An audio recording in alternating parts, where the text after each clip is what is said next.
Logarithm is a very new concept, totally new if you have not learned about logarithms before. So, what is it indeed? Let me explain it in this way. When we first learned addition, we immediately learned subtraction, the reverse of addition. After we learned multiplication, we then learned division, the reverse of multiplication. Now we have learned about exponential and indices. Have we learned the reverse of that process? Well, now we have it. Logarithms are just the reverse of exponent and indices operations. Now we know what logarithms are, but another question will pop up. Do we really need logarithms in daily life? Is there any problem in real life that has to be solved by logarithms? Look at this example. If Tom deposited $100 in the bank and the bank gives 5% compound interest every year, how many years must Tom keep the money deposited if he wants his money to be doubled? What this question is saying is that after 1 year, Tom will get 5% interest, so $105. After 2 years, he will get 5% interest on the $105, so he will get $110.25.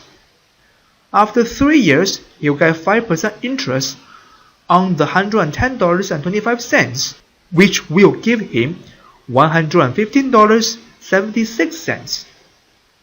So how do we solve this problem with our past knowledge? From $100 to $200. The only way to do so is by trial and error. We assume he deposited money in the bank for 5 years. We perform a calculation, see the result.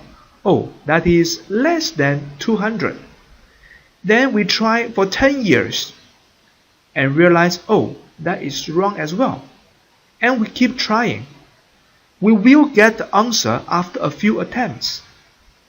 But what if the question asks for 0.02% interest per day, and how many days will it take for the principal to double? Then the trial and error method will be too slow. But this type of question can be easily solved by use of logarithms. Before we dive into use logarithms, let us have a look at the standard form of logarithms. As displayed on the screen, this is how we write logarithm. We read this as the logarithm of y to the base b is equal to x. And there is a direct conversion between logarithmic form and the exponential form.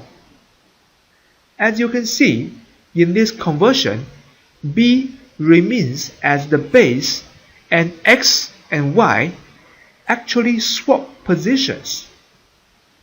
If we make that into an animation, it will look like this. You see, b remains as the base and x and y swap positions.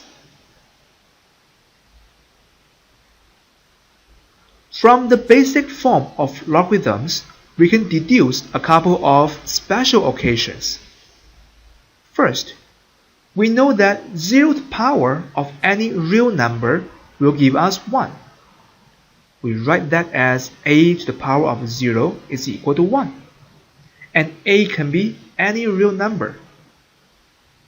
How do we convert this into logarithmic form?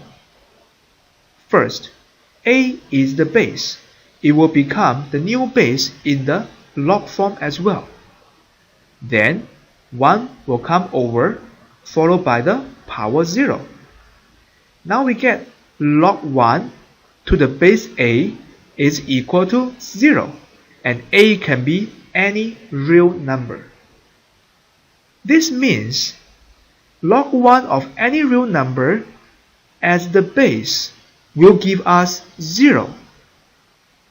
Second, we note that a to the power of 1 is equal to a, and a can be any real number. What will we get if we convert this to log form? So step 1, a will remain as the base, and the other a on the right hand side will move to be logged, and power 1 moves to be the result. So we get log a to the base of a equals to 1. And this means for any real number, log value to its own base will always give us 1. With this, the video on Introduction to Logarithms comes to an end. You can now move on to watch the video on mantissa and characteristics. See you in next video.